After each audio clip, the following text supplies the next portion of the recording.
Hi, everyone. This is Rae Luskin of the Creative Activist Turning Pain to Purpose, and I'm your host today.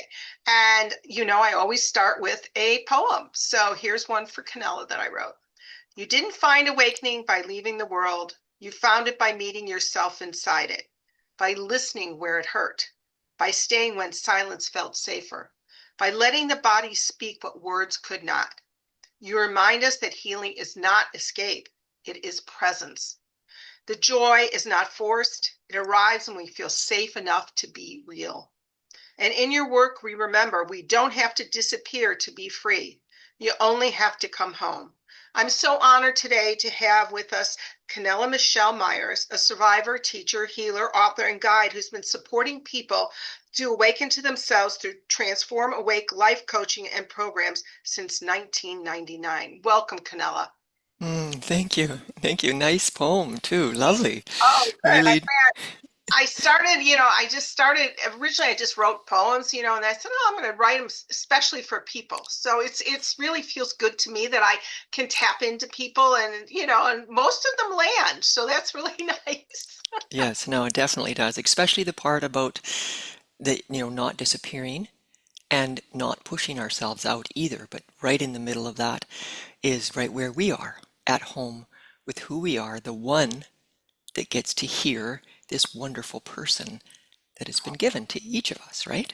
Right? You given you, me given me, them given them. Yeah. Wonderful. It is a gift. And we've both been through a lot over our lifetime to get to this place. So I would like to just start, we often speak about awakening as not escaping the human experience, but as moving more deeply into it. What does that look like in your own life? Well, there's often in the awakening process, people are looking for that stillness, the silence, or some call the absolute itself, which what we see as the universe dances itself in. So they lean out to that spaciousness, which, right? But then in the midst of that is the human aspect at play in each moment, differently than how we're taught, because of course we're just dancing particles, right? So it's falling in with how the particles are dancing, because the whole thing's very strange. Nothing's holding these particles together in any aspect, and yet the whole universe moves as one, like the air comes up to where our skin is.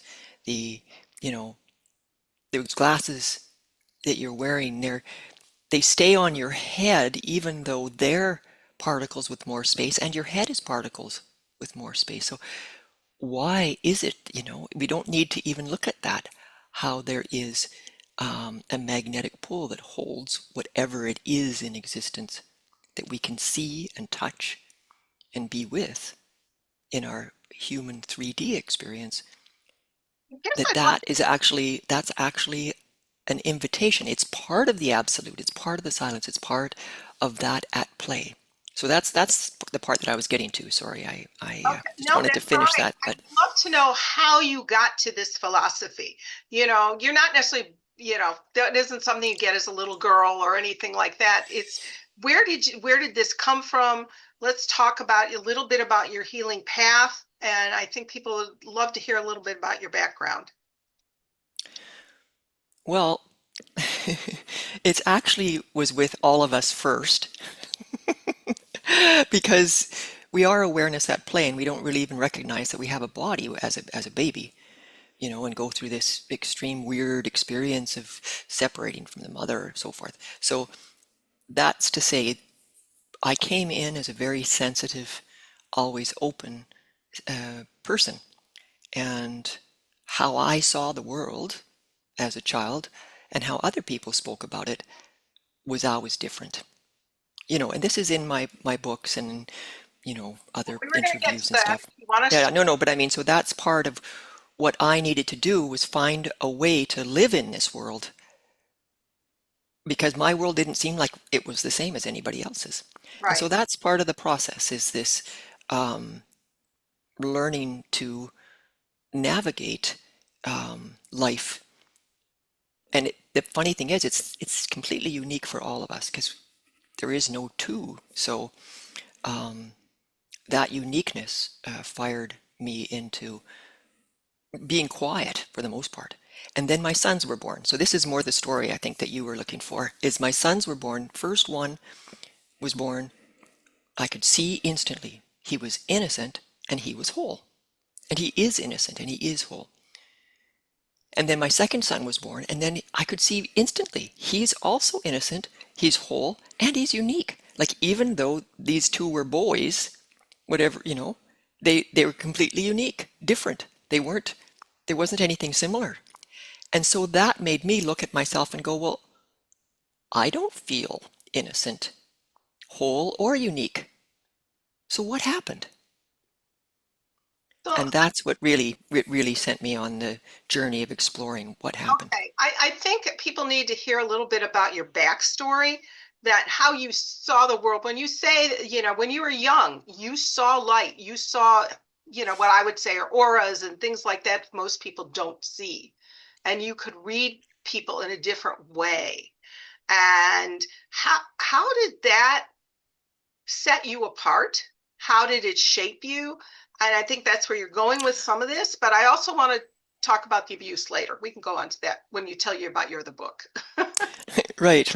Yeah, no, the thing is that if I said what I saw, people got angry with me. So if I saw two people, say, talking to each other, their words often didn't fit what the energy was doing. They Mm-hmm. were saying things sort of on top of something else that was definitely happening that I could see. But if I said what I saw, what are you doing? And they felt like I was somehow reading their minds, or I don't know what exactly, because that just taught me to shut up. Mm. And so a lot of my stuff was me trying to explore what the heck is really going on here, and what planet am I from? Certainly seems different than this one. I Yeah. understand to some extent because I've always been empathic and I shut it Yes. down really early because it We was we had to. Yeah. it's like, oh my God, what am I feeling? The world is closing in. I can feel what they're feeling and, all that. And it's so I do understand to some extent. Yeah. Well, that's a lot of the work that I do, is actually when people feel really sensitive, I support them in finding ways. I have all sorts of exercises, energetic exercises that I had to learn for myself, because I learned I couldn't close myself. Even though I shut up, I Mhm. couldn't stop hearing and seeing and feeling what was going on. Probably same as you, Right. Very, right? very challenging. Yeah, It's sort of, yes, I totally get it. So would you mind sharing one exercise with people that you might for work? sure. Well, in this openness, what happens is people energy gets all mixed up, right? So I invite people to do this exercise very specifically with certain people that they know they have entanglements with. But for this short period of time, we're just going to do this in a general way. Okay. Because you are this part of creation, the only part of life that is you, that hears life like you do, that sees life like you do, that feels life like you do, and understands it in your way of thinking, your voice, all of that's already been given to you. And it's been given to each of us. So it's unique. So the beautiful thing is, awareness itself, or source, gave us creation, gave us these particular aspects of creation, and the space of being a person. So source knows where home is. The energy knows where home is. Like, you can't give your voice to somebody else. It's always the same, right? So that's true of our energy. So understanding that, then I invite everyone, and perhaps they can listen again to that if they want to get it a little more clearly. I'm saying quite a bit in that little. Yes. So relaxing in the chair that you're sitting in, or if you're lying down, or if you're standing up, feeling your body, allowing your body to be supported even more deeply. And you can simply say, feeling your body and then looking sort of inside. So you want your voice to sort of go in what looks like the inside of the form of who you are. And then you can say, whatever is not my energy can now go home to wherever it came from. Got it. And so you say that inside. Part two is relaxing open. So you're not pushing, you're not sweeping, you're not doing anything. You're just relaxing so the energy that is not yours can go home. As you breathe, and then like 3 breaths of just relaxing, allowing the energies that are not yours to go home wherever they came from. It's interesting because I do a lot of smudging and a lot of energetic work to clear my energy. So this Mm-hmm. I love Yeah, this is sort of leaning back and allowing it to yeah, just it's a little leave. bit Yeah, different, you know. yeah, It's I've yeah. spent my lifetime pretty much doing the opposite. So it's like, okay, this is really interesting. Well, So that helps too, though. Smudging has its own, it gets, as you know, because you wouldn't have kept doing it if it didn't make a difference, oh right? yeah, totally, totally. So Yeah, this is all my work is about energy, right? So it's, mhm.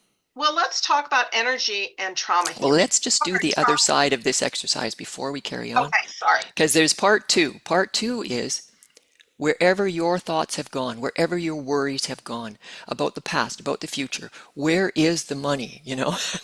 Whatever it is, that's a common one. um, Whatever's happened in the past, right? Our energy is out there in the field. So, in the same way, because Source knows where home is, you simply say, wherever my energy might be and might have been out there, I welcome it home now. And then relax open and let your energy come home. Let it come in. Your only job is to relax now because it knows where home is while you breathe.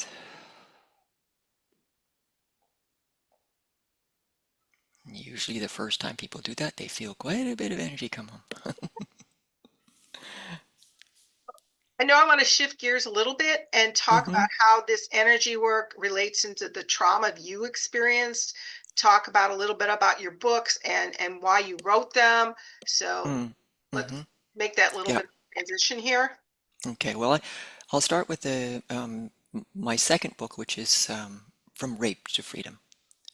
So what happened I fell open to the realized state of being, the stateless state, what people call as a awakened person. Now that happened in 1998. And so what I saw very quickly, within a couple of weeks of that happening, was that everything was love. Love was speaking itself as paper. Love was speaking itself as a twig in the wind, and the wind, and all of it, that something could see this happening. I could see that it was all love, like in this big, true statement. And so then I looked, okay, well, that's very true. It's all love. Then what about these experiences that I've had that aren't? They don't look loving. What about them? And so then I started to open up to um, aspects that were tough in my life, to look at each one that showed up. So we don't have to do our whole lives over and again. The right ones will show up, the right incidences. And then I started to fall open to them inside of me, letting myself feel what I felt at the time. And every single time, and I'm not saying that's easy. It sounds easy in the words, but I was raped by an adult through the mouth when I was 7 years old. So the memory of that and the experiencing of that, the experiencing of it, somehow I made it through that. And so that was the thing. We've made it through all these things. We're okay to open up to it. It's already happened. So this is basically just taking the lid off the holding back of it because it was not okay. Now, all of this is in my book, right? From Rape to Freedom. It goes into the technical aspect of how that works and what happens and why it is we hold on to things. We hold on to it because it wasn't okay. We contract over experiences that were not okay. So what I was doing is finding the contractions inside energetically and gently opening to them, reminding myself that I was safe and these are old energies, right? And so like in that the majority of that experience was attempting to breathe. I didn't understand at 7 years old about sexual energies and what all that stuff was. So it really, really supported me to find where I was and what was his, the perpetrators. But the beautiful part is that it supported me to fully disengage the perpetrator. So it's no longer, like I don't really actually, I know you introduced me as a survivor and people definitely see me that way. Uh, However, I don't see myself that way because that implies some sort of, I don't know. It is true, I made it through something, but I like thriver, or I don't really relate to those aspects as being me, you know? Yep, I'm an energy person. I'm an expert at serving people in supporting them to hear themselves and to untangle whatever's ready to be untangled, I love you that. know? Yeah. For So does that someone, make sense? Like, so in sitting down with that, the idea of a 7-year-old being raped through the mouth by an adult gives way more information to anybody just saying those words. The actual experience was one of attempting to breathe, feeling like I was in a washing machine, smells, but somehow I went through the other side and was able to, there's all sorts of layers around healing from what happened before and what happened after, and my own blaming of myself, and of course. all that stuff, been there, done that. Exactly. Yeah, yeah, yeah. Hmm.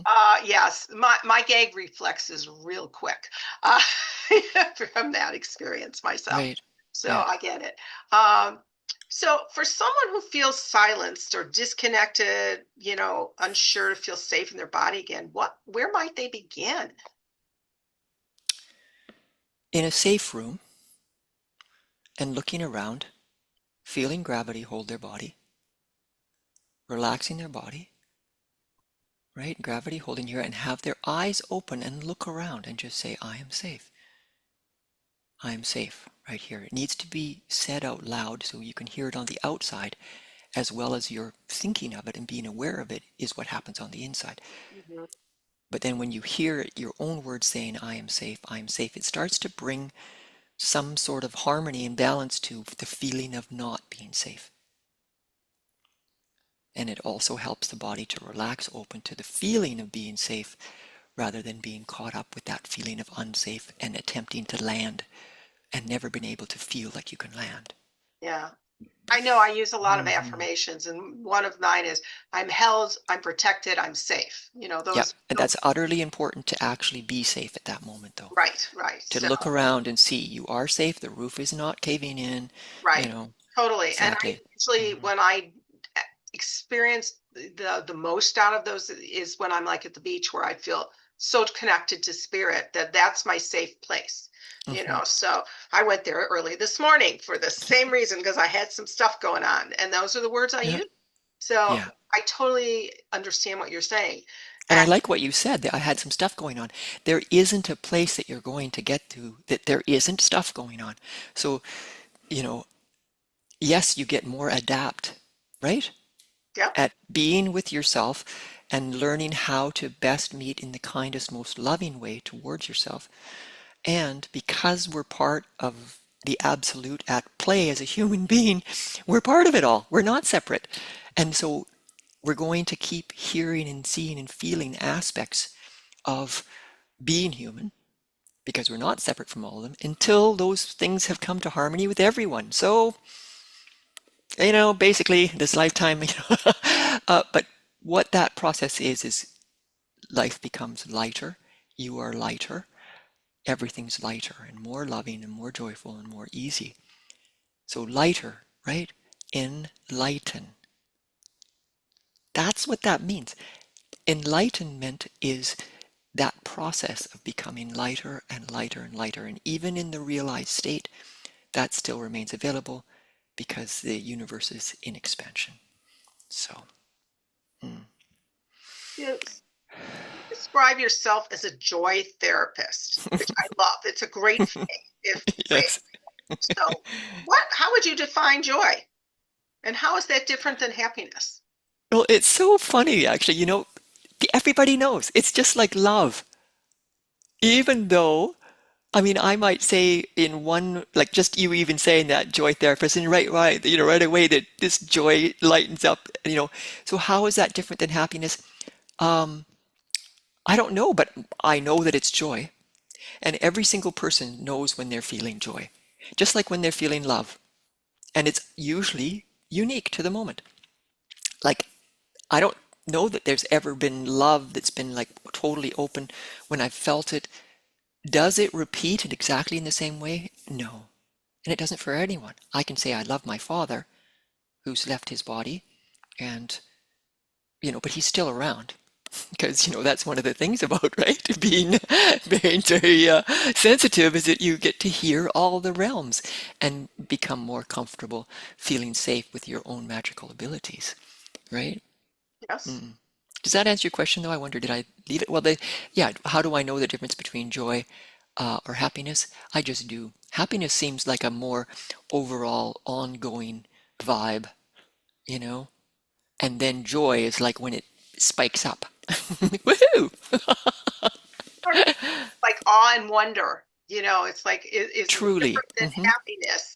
And happiness is sometimes something you pursue. You think you'll find happiness in this or that, or going to the movies or whatever it is. Oh yeah, I don't Yeah, call it I that. But I understand yeah, I understand that's definitely something that can be. but for me, it's joy is awe and happiness. It's nothing that Yeah. that I did or anything. It's just I experience it. So Yeah. Yeah.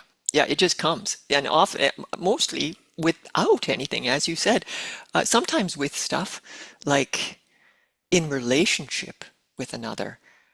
This is a whole nother realm of existence because they're a whole planet of particles that right. experience life however they did. They think how they do. It can't be the same. And some weird thing in us thinks they ought to know what we're thinking. Or they think we should know what but you can get a little more adept at being together. There's places where oneness and non-separation can certainly happen. And but that's the whole thing is that sometimes it can be something from another that suddenly just like opens up the gateways of joy, of love, of, you know, eros, ecstatic union, all of this Right. that, mm. So as you support people in this, Mhm. do you talk about it as a spiritual practice or not?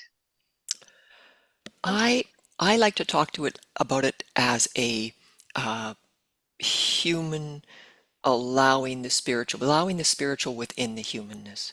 Because the humanness, whatever we call a problem, is just an invitation to me. I love it. Come, I don't say to people, don't tell me your story. I'm saying, what's repeating in your life? Because if it's repeating, love wants us to be with it. Love is trying to get our attention. If it's repeating, that's how we know there's gold in them thar hills. And then I support the person to just fall in with that energetically. I stay beside you and encourage you, and I can feel energies, and so I can stop and say, oh, what about this? If you look inside, what's there? Right? So I'm beside the person. I'm not someone that there's already a me, and I can, she's taken up by me. So I'm not like a follow me kind of thing. I'm, be like me or anything like that. I actually know for a fact that there's way more joy and love within yourself to yourself being yourself, Beautiful. Beautiful. right? Yes. Mm. I was going to say, as we close, if you could offer one gentle truth or invitation to someone listening who may be standing at the edge of change or healing, what would it be? I'm with you. I've been with tens of thousands of people now. It's always love at the root. So if you can relax open to the root, whatever that means to you will be right. And you can simply say, I call on the essence of Canela, who's traveled these in so many ways with so many people over time. And you can hear it in my voice. You can hear that settled, safe feeling. So call that energy to be with you. If you're going to explore it, wherever you are, there's no separation. right? We can be talking to somebody in Poland. It's a different time zone and we're still in the same moment. We're on Zoom, right? Right? Or on the phone. So in the same way, we're not separate spatially. I'm with you and you're with me. So who's ever listening, call on my essence to be with you, to hold you and be beside you as you explore these things. Beautiful.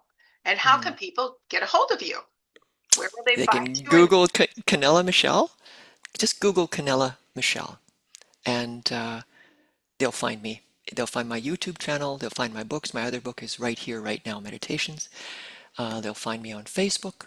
I've started to sing at open mics, which is in support of my voice being out in the world. And then you asked me to do a podcast with you, so yeah.